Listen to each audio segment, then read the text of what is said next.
منافقین کا مزاج تھا کہ وہ جہاں جاتے تھے وہاں والوں کے رنگ میں رنگ جایا کرتے تھے. یہ کہنا منافقین کا کہ ہم جب تمہارے پاس ہوں گے تمہارے ساتھ ہوں گے، جب ان کے پاس ہوں گے ان کے ساتھ ہوں گے، اسی کو نفاق کہا گیا ہے. ایسے لوگ بہروپیہ ہوتے ہیں جو اپنا روح بدلتے رہتے ہیں حالات کے اعتبار. ہم بہت بنیادی بات ہے، مسلمان کو چاہیے کہ وہ اپنے حلیے کو سنت کے مطابق بنائے. یہ سب سے بڑا جہاد ہے. میں کہتا ہوں احیاء سنت سے بڑا کوئی جہاد نہیں ہے. کسی دشمن سے مقابلے میں اگر کوئی مسلمان قتل کر دیا جائے تو اس کو شہادت کی ایک شہید کا درجہ ملے گا، ایک شہید کا اجر ملے گا. اور اگر کوئی مسلمان مخالف ماحول میں سنت کا اہتمام کرتا ہے تو پھر فرمایا حدیث میں کہ ایسے مسلمان کو 100 شہیدوں کا برابر اجر ملے گا صرف ایک سنت کو زندہ کرنے. ایک سنت کو زندہ کرنے میں 100 شہیدوں کا اجر. میرے دوستوں مسلمان کیا کہتا ہے؟ مسلمان یہ کہتا ہے کہ جی آپ کو اصل میں معلوم نہیں میں کون ہوں، مجھے تو اتنی غیرت اور شرم اور غصہ آتا ہے ایسا کہنے والے. یہ بھی انگریز بن کے پھرتا ہے اور یہ اپنی داڑھی مڈا کر اور یہ یہودی بن کر پھرتا ہے. اس لیے جب سنو گے السلام علیکم دوستو، welcome back to my YouTube channel live Delhi Markaz بیان. امید ہے آپ سب خیریت سے ہوں گے. بس آپ سب سے گزارش ہے کہ زیادہ سے زیادہ لوگ ہمیں سپورٹ کریں. 2026 کی سٹارٹنگ ہے، دیکھتے ہیں اپنے چینل کو کتنا گرو کر پاتے ہیں آپ لوگوں کے سپورٹ کے ساتھ. چینل پر بہت سارے لوگ آتے ہیں، آنے کا بھی ایک ریزن ہوتا ہے. لوگ آتے تو ہیں پر بنا سبسکرائب کرے چلے جاتے ہیں. سبسکرائب کرنے میں شاید آپ لوگ شرماتے ہو، یا میں بتا دینا چاہتا ہوں سبسکرائب کا بٹن نیچے ہے، آپ اس کو ٹچ کرو گے تو سبسکرائب ہو جائے گا. پر آپ لوگ سپورٹ نہیں کر رہے ہیں. میں آپ لوگوں سے ریکویسٹ کرتا ہوں کہ آپ ہمارے چینل کو زیادہ سے زیادہ لوگ سپورٹ کریں، ویڈیو کو زیادہ سے زیادہ شیئر کریں اور کمنٹ کر کے بتائیں کہ ہمارا کام آپ کو کیسا لگتا ہے. بہت سارے چینل ہیں جو حضرت جی مولانا سعد صاحب کے بیان اپلوڈ کرتے ہیں، ان میں اور ہم میں کیا ڈیفرنس ہے اور ہمارا کام کیسا لگتا ہے. اگر آپ کو ہمارا کام اچھا لگتا ہے، نیچے گفٹ کا بٹن ہوگا، آپ وہاں جا کے ٹچ کریں اور ہمیں گفٹ سینڈ کر سکتے ہیں. ویڈیو کو لائک اور شیئر اور اپنا ایک پیارا سا کمنٹ ویڈیو میں چھوڑ کے جائیں. میں امید کرتا ہوں کہ اس ویڈیو میں ہم 100 لائک کمپلیٹ کر پائیں گے. بس زیادہ سے زیادہ لوگ سپورٹ کریں. چلیے بیان کو شروع کرتے ہیں. بہت ہی اہم بیان ہے حضرت جی مولانا سعد صاحب کا. 2026 میں کولکاتہ میں اجتماع ہوا ہے. مجھے پتا ہے میں لیٹ ہوں بیان اپلوڈ کرنے کے لیے. آپ لوگ سپورٹ کریں گے تو میں کنٹینیو ویڈیو ڈالوں گا. چلیے بیان کو شروع کرتے ہیں. میرے کام کا مقصد احیاء سنت ہے. میرے کام کا اصل مقصد احیاء سنت ہے. اس لیے سنتوں کا اہتمام. اپنے حلیے سے بتلاؤ کہ میں مسلمان ہوں. پولیس والا اپنے حلیے سے بتا رہا ہے کہ میں پولیس والا ہوں. ایسے مسلمان کے ذمہ ہے اپنے حلیے سے بتائے کہ میں مسلمان ہوں. اور یہ کہنا کہ ماحول نہیں ہے. میں کہتا ہوں کہ ماحول کا بنانا جہاد ہے، ماحول کے تابع ہونا نفاق ہے اور ماحول بنانا جہاد ہے. ماحول کے تابع ہونا نفاق ہے. منافقین کا مزاج تھا کہ وہ جہاں جاتے تھے وہاں والوں کے رنگ میں رنگ جایا کرتے تھے. یہ کہنا منافقین کا کہ ہم جب تمہارے پاس ہوں گے تمہارے ساتھ ہوں گے، جب ان کے پاس ہوں گے ان کے ساتھ ہوں گے، اسی کو نفاق کہا گیا ہے. ایسے لوگ بہروپیہ ہوتے ہیں جو اپنا روح بدلتے رہتے ہیں حالات کے اعتبار سے. ہم بہت بنیادی بات ہے. مسلمان کو چاہیے کہ وہ اپنے حلیے کو سنت کے مطابق بنائے. یہ سب سے بڑا جہاد ہے. میں کہتا ہوں احیاء سنت سے بڑا کوئی جہاد نہیں ہے. کسی دشمن سے مقابلے میں اگر کوئی مسلمان قتل کر دیا جائے تو اس کو شہادت کی ایک شہید کا درجہ ملے گا، ایک شہید کا اجر ملے گا. اور اگر کوئی مسلمان مخالف ماحول میں سنت کا اہتمام کرتا ہے تو پھر فرمایا حدیث میں کہ ایسے مسلمان کو 100 شہیدوں کا برابر اجر ملے گا صرف ایک سنت کو زندہ کرنے میں. ایک سنت کو زندہ کرنے میں 100 شہیدوں کا اجر ہے. میرے دوستوں مسلمان کیا کہتا ہے؟ مسلمان یہ کہتا ہے کہ جی آپ کو اصل میں معلوم نہیں میں کون ہوں، مجھے تو اتنی غیرت اور شرم اور غصہ آتا ہے ایسا کہنے والے پر. یہ بھی انگریز بن کے پھرتا ہے اور یہ اپنی داڑھی مڈا کر اور یہ یہودی بن کر پھرتا ہے. اس لیے جب سنو گے تو کے لیے کہا جاتا ہے تو یہ کہتا ہے اصل میں آپ کو معلوم نہیں میں کون ہوں. ارے کمبختی مارے، تو محمد صلی اللہ علیہ وسلم کا امتی ہے اور اس کے علاوہ کون ہے تو؟ سوچیے آپ کو اصل میں معلوم نہیں میں کون ہوں. اچھا، اس جواب کا مطلب ہی یہی ہے کہ اس نے اپنے آپ کو محمد صلی اللہ علیہ وسلم کے امتی ہونے سے خارج کر لیا ہے. صاف صاف اصل میں آپ کو معلوم نہیں میں کون. میں نے کہا میں تو اس کے علاوہ نہیں جانتا آپ کو کہ آپ محمد صلی اللہ علیہ وسلم کی امتی ہیں، اس کے علاوہ کچھ بھی نہیں.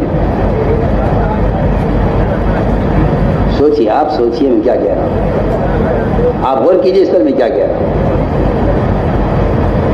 اگر یہ کسی ایک سنت کے بارے میں یہ کہہ دے کہ میں اس سنت پر اسی نہیں کر سکتا کہ میں پولیس والا ہوں، میں وکیل ہوں،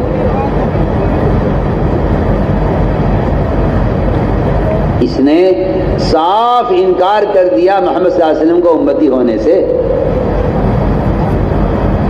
یہ حدیث ہے، من رغب عن سنتی فلیس منی، جو آدمی میرے طریقے سے نفرت کرے یا میرے طریقے سے رخ پھیرے وہ میری امت میں سے ہے ہی نہیں.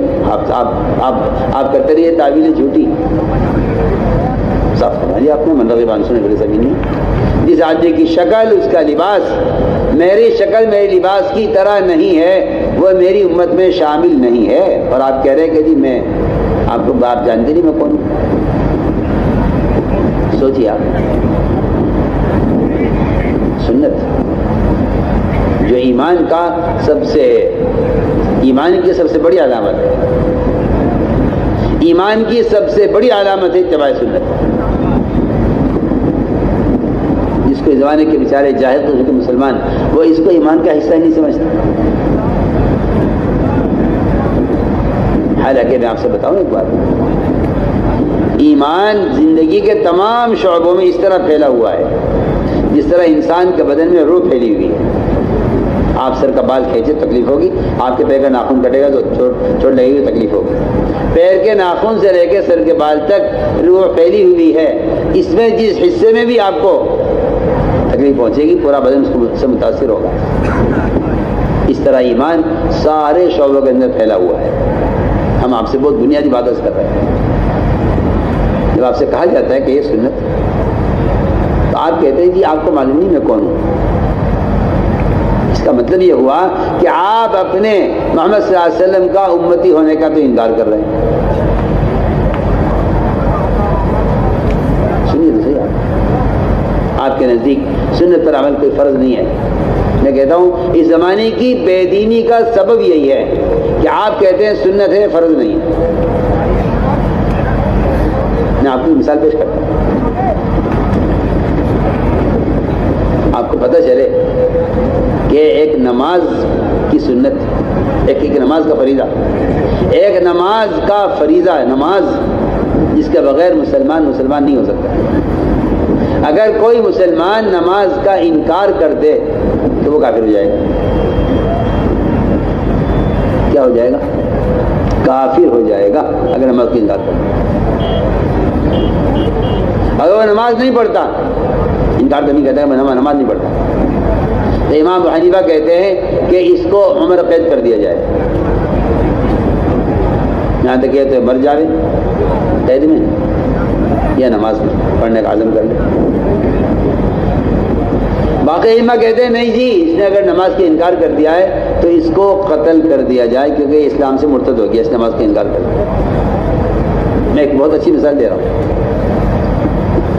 آپ یہ کہتے ہیں جی ہاں یہ تو نماز ہے، نماز کا تو کوئی مسلمان انکار کر سکتا ہے، نماز تو سبھی پڑھتے ہیں اور پڑھنی چاہیے، نماز کے چھوڑنے کی تو اسلام میں کوئی گنجائش ہی نہیں ہے. سنیے آپ، کہاں نماز کا فریضہ اور کہاں آپ صلی اللہ علیہ وسلم کو لوکی پسند تھی، لوکی جو آپ کے کھیتوں میں ہوتی ہے. اس لوکی کی سنت پر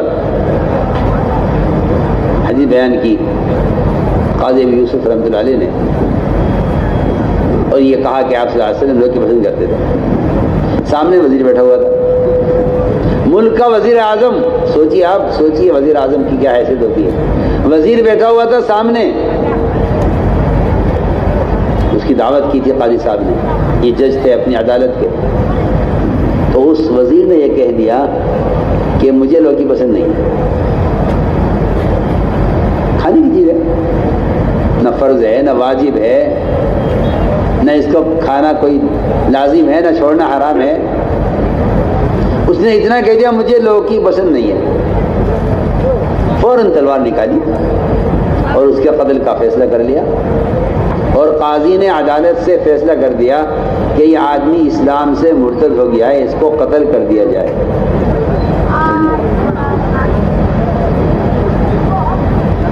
ایسا زمانہ تھا.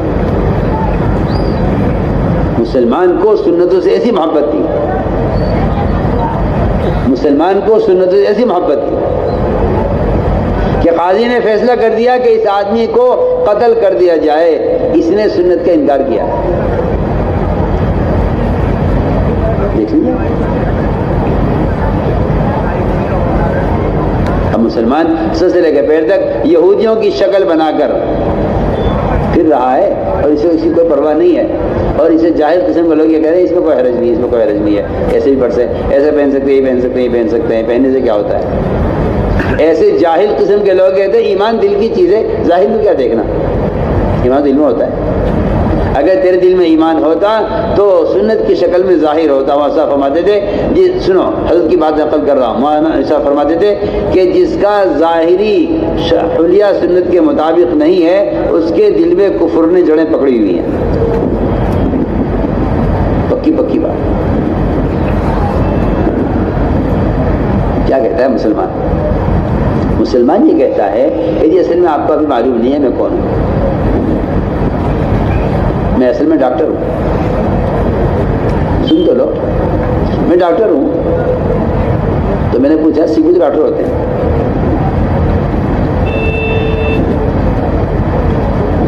وہ کہتا ہے کہ جی میں وکیل ہوں۔ میں نے کہا سیکھو تو وکیل ہوتے ہیں؟ وہ کہتا ہے جی کہ جی میں تو پولیس میں ہوں۔ میں نے کہا سیکھو تو پولیس والے ہوتے ہیں؟ اور قومیں تو سارے شعبے میں ہیں، اپنے حلیہ کے ساتھ ہیں، اور آپ کو جو کوئی عہدہ یا کوئی ملازمت یا کوئی نوکری مل جاتی ہے تو آپ سب سے پہلے کہتے ہیں کہ اس سنت کو چھوڑ دینا چاہیے، کیونکہ اس کمپنی میں اس سنت کے ساتھ نہیں آ سکتے، اس کمپنی کا قانون یہ، اس کمپنی کا قانون یہ ہے۔ میں نے کہا تم قانون پر ایمان لائے، اللہ پر ایمان لائے، ایمان کس پر لائے؟ سوال ہے، تم ایمان کس پر لائے تھے؟ اللہ کے رسول پر لائے تھے یا قانون پر ایمان لائے تھے؟ سنیے، آپ صاحب کہہ دیتا ہے کہ یہ قانون ہے اور میں کیا کر سکتا ہوں؟ میں سوال کرتا ہوں سب سے، کوئی آدمی آپ کی زمین قبضہ لینے لگے، آپ اس کے لڑیں گے، کوشش کریں گے، میرے باپ کی زمین ہے، میرے دادا کا گھر ہے، آپ کوشش کریں گے اس کے لیے؟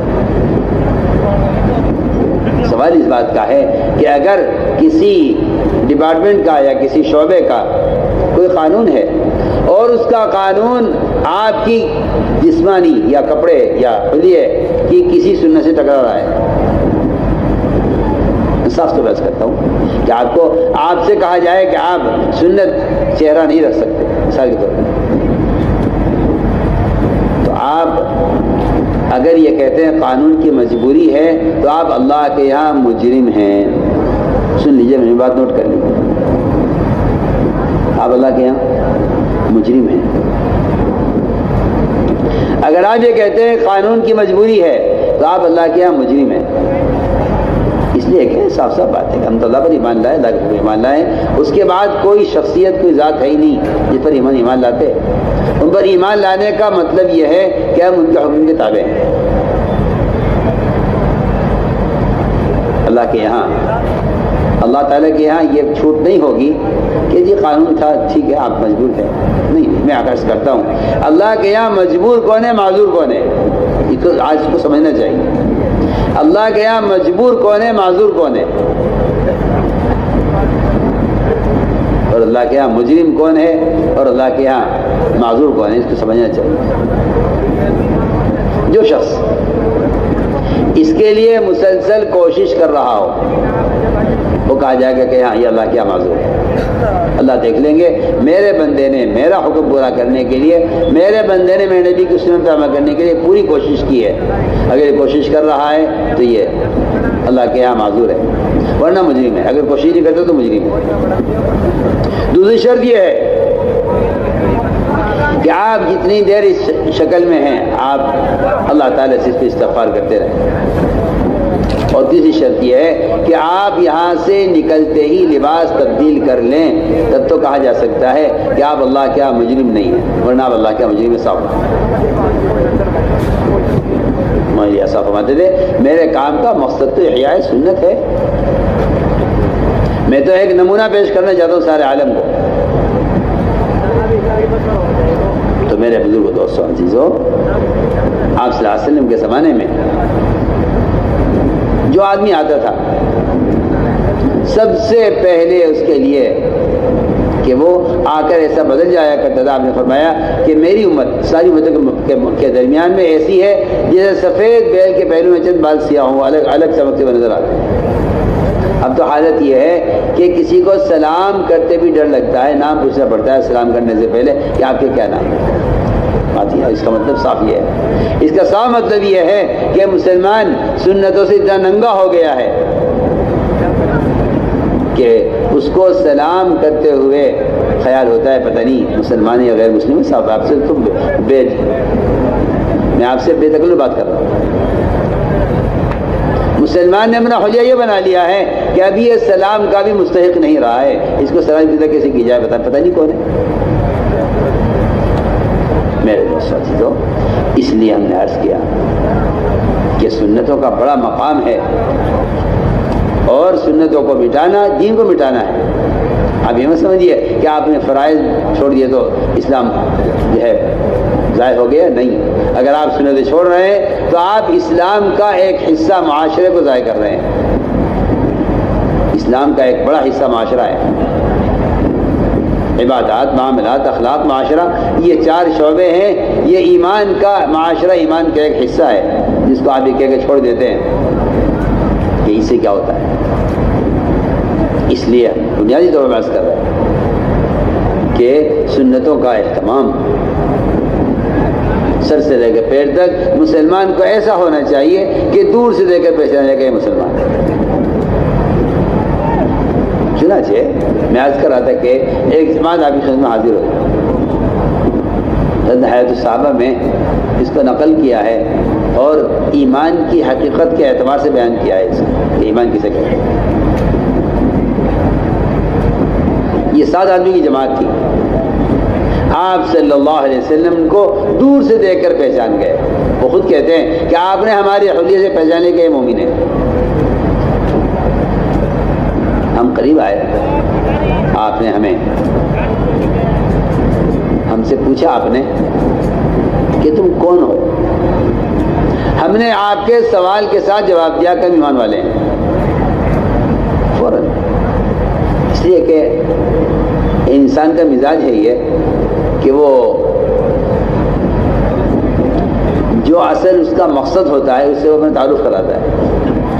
آپ پوچھیں کسی دکاندار سے کہ آپ کیا ہیں کہ میں تاجر ہوں، آپ کی ڈاکٹر پوچھیں آپ کیا ہے کہ میں ڈاکٹر ہوں، آپ کسی انجینئر سے پوچھیں آپ کیا ہے کہ میں انجینئر ہوں۔ جس آدمی کا دنیا میں جو کام ہوتا ہے اس کام سے اس کا تعارف ہوتا ہے۔ ایسے ہی آپ صلی اللہ علیہ وسلم نے ان سے پوچھا کہ تم کیا ہو؟ سب نے کہا کہ یا رسول اللہ ہم سب ایمان والے ہیں۔ صاف کیا ہم سب ایمان والے ہیں؟ فرمایا تمہارے ایمان کی کیا علامت ہے؟ انہوں نے صاف فرمایا کہ یا رسول اللہ 4 چیزوں پر ہمارا ایمان ہے، 4 پر ہمارا ایمان ہے۔ ہم ایمان لائے ہیں اللہ پر، اس کے فرشتوں پر، اس کی کتابوں پر، اس کے رسولوں پر، اور ہمارا ایمان ہے آخرت کے دن پر، اور ہمارا ایمان ہے تقدیر پر۔ تقدیر پر ایمان یہ ہے کہ ہم اللہ تعالیٰ کے ہر فیصلے سے راضی رہتے ہیں۔ تقدیر کہتے ہیں اس کو ہے کہ بندہ اللہ کے ناگوار فیصلوں پر اپنی رضا ظاہر کرے، بندہ اللہ کے فیصلوں پر اپنی رضا ظاہر کرے، اسے کہتے ہیں تقدیر پر ایمان۔ اس لیے کہ اللہ تعالیٰ نے ہر انسان کے ساتھ جو کچھ پیش آنا ہے وہ اللہ نے اس کی پیشانی پر لکھ دیا ہے۔ بچے کی پیدائش سے بہت پہلے فرشتہ اللہ تعالیٰ کو ایک ایک چیز کی خبر کرتا رہتا ہے کہ اب یہ رحم کے اندر نطفہ اس حالت میں ہے، اب یہ لوتھڑا ہو گیا ہے، اب یہ بن گیا ہے، اب یہ جسم بن گیا ہے۔ اللہ فرماتے ہیں کہ اس کی پیشانی پر سب کچھ لکھ دو جو کچھ اس کو پیش آنا ہے۔ فرشتہ آتا ہے پیشانی لکھ کر چلا جاتا ہے۔ میں سمجھتا ہوں کہ ہر انسان کا مقدر اس کی پیشانی پر لکھا ہوا ہے، اسی لیے ہر آدمی پریشانی میں اپنا ہاتھ پیشانی پر مارتا ہے اور وہ یہ کہتا ہے کہ جہاں لکھا ہوا ہے وہ ہوا ہے۔ آپ کسی مذہب کا آدمی ہو، کوئی فقیر ہو یا کوئی وزیر ہو، آپ ہر ایک کو دیکھیں گے کہ آدھی پریشانی میں اپنا ہاتھ پیشانی پر مارتا ہے، یہ اس بات کی طرف اشارہ کر رہا ہے کہ کوئی پریشان ہونے کی بات نہیں ہے، جو مقدر میں لکھا ہوا تھا وہ ہوا ہے۔ یہ ہے اس کا اصل مطلب، اس کا یہ ہے تو یہ ہمارا ایمان ہے تقدیر پر۔ اور یہ کہا کہ ہم 5 باتوں پر ہمارا عمل ہے۔ سب سے پہلی بات یہ ہے کہ ہم شہادتین کی گواہی دیتے ہیں۔ پہلی بات یہ ہے کہ ہم شہادتین کی گواہی دیتے ہیں کہ اللہ کے سوا کوئی عبادت کے لائق نہیں، محمد صلی اللہ علیہ وسلم اللہ کے رسول ہیں، ہم اس شہادتین کی گواہی دیتے ہیں۔ اور دوسری ہمارے اندر صفت یہ ہے کہ ہم نماز قائم کرتے ہیں۔ نماز کا قائم کرنا یہ ہے کہ ہم نماز کو درست بھی کرتے ہیں اور ہم نماز پر دوسروں کا آمادہ بھی کرتے ہیں۔ ہمارا معمول یہ ہے کہ ہم نماز قائم کرتے ہیں اور ہمارا معمول ہے کہ اپنے مالوں کی زکوٰۃ دیتے ہیں۔ میرے دوستو عزیزو، زکوٰۃ کا ادا کرنا یہ اللہ کے خزانوں سے، اللہ تعالیٰ کی ذات سے فائدہ اٹھانے کا ایسا بنیادی ذریعہ تھا۔ اللہ اکبر! جب مسلمان زکوٰۃ دیا کرتا تھا، جب مسلمان زکوٰۃ دیا کرتا تھا تو مسلمان ساری قوموں سے جزیہ لیا کرتا تھا۔ اب دیکھ لیجیے آپ، مسلمان نے تھوڑی سی مقدار زکوٰۃ کی، اللہ سے چھپائی، اللہ سے زکوٰۃ کے مال کو اس نے چھپایا اور اس نے اللہ کا حق مارا زکوٰۃ کا۔ اللہ نے اس پر کتنے طرح کے ٹیکس مسلط کر دیے، آپ دیکھ لیجئے کتنے ٹیکس مسلمانوں پر، کتنے ٹیکس سے مسلمان پریشان ہے۔ حالانکہ اگر زکوٰۃ دیتا، جب یہ زکوٰۃ دیا کرتا تھا تو ساری قوموں سے ٹیکس لیا کرتا تھا، ساری قومیں مسلمان کو ٹیکس دیا کرتی تھی جب مسلمان زکوٰۃ دیا کرتا تھا۔ مسلمان نے زکوٰۃ دینے سے زکوٰۃ کو بچایا، حالانکہ زکوٰۃ کی رقم بہت معمولی تھی، زکوٰۃ کی مقدار اللہ نے بہت کم رکھی تھی، لیکن مسلمان نے زکوٰۃ کے فریضے کو ضائع کر کے اپنے اوپر ٹیکس مسلط کر لیے ہیں۔ یہ ذلت میں پڑا ہے، اب غیر اس سے ٹیکس لیتے ہیں۔ میرے دوستو عزیزو، اس لیے زکوٰۃ کے فریضے کو مولانا جیسا فرماتے تھے، اگر مسلمان صحیح طریقے سے زکوٰۃ ادا کرے تو مسلمان زکوٰۃ کی برکات کو اور زکوٰۃ سے جو آمدنی ہوگی اور زکوٰۃ سے جو برکتیں آئیں گی، مسلمان ان کو برداشت نہیں کر سکتا۔ ہمیں چاہیے کہ اپنی زکوٰۃ کی رقم کو لے کر مستحق کو تلاش کریں، زکوٰۃ کو لے کر مستحق کو تلاش کریں، اس لیے کہ زکوٰۃ کی جو برکتیں ہیں اصل مستحق کی دعائیں ہیں۔ زکوٰۃ کی جو برکتیں ہیں مستحق کی دعائیں ہیں۔ جب مستحق دعا کرتا ہے زکوٰۃ دینے والے کے لیے تو اللہ رب العزت مستحق کی دعاؤں سے زکوٰۃ کے اندر برکتیں پیدا فرما دیتے ہیں۔ اور یہ تو اس میں کوئی شک نہیں ہے کہ آنے والے حوادثات اور آنے والی مصیبتیں جو لوگوں کے کاروبار پر آتی ہیں یا لوگوں کے یہ ہے کہ ذات پر مسائل آتے ہیں، ان کو دفع کرنے کا یہ سب سے بڑی طاقت اللہ نے صدقات میں رکھی ہے۔ اس لیے کہ حدیث میں آتا ہے کہ صدقہ بلایا کو دور کر دیتا ہے، صدقہ بلایا کو دور کر دیتا ہے۔ ایک صحابی تھے، انہوں نے اپنے گھر کے اندر اپنے مصلی کی جگہ سے لے کر باہر کے گیٹ تک رسی باندھی ہوئی تھی کہ کوئی سائل آئے تو اس کو صدقہ اپنے ہاتھ سے کرے۔ ان کے ماشاءاللہ جوان بیٹے تھے، بیٹوں نے کہا کہ ابا جان آپ نے کیا راستے میں رسی باندھی ہوئی ہے، آپ کو اگر کوئی چیز پہنچانی ہے تو ہم پہنچا دیں گے۔ فرمانے لگے کہ وہ کیونکہ نابینا تھے، راستہ گھر کا بھٹک جاتے کہیں، تو وہ رسی پکڑ کے دروازے پر جاتے تھے اور سائل کو اپنے ہاتھ سے صدقہ کرتے۔ ویڈیو کیسا لگا آپ کو؟ اپنی رائے کمنٹ میں ضرور دیں، ویڈیو کو زیادہ سے زیادہ شیئر کریں۔ میں اتنا بولتا ہوں آپ لوگ شیئر نہیں کرتے ہو، 10 یا 15 لوگ شیئر کر پاتے ہیں ویڈیو کو۔ اور سبسکرائب کرنے کے لیے میں اتنا بولتا ہوں آپ لوگ بس سبسکرائب کر دیں۔ جو 15,000 لوگ مہینے میں ہمارے چینل پر آتے ہیں وہ 15,000 کے 15,000 سبسکرائب کر کے جائیں۔ تو آپ لوگوں سے گزارش ہے ان لوگوں تک بھی ویڈیو جائے جو لوگ حضرت جی مولانا سعد صاحب کے بیانات سننا چاہتے ہیں۔ ملتے ہیں ایک نئی ویڈیو کے ساتھ، تب تک کے لیے اللہ حافظ۔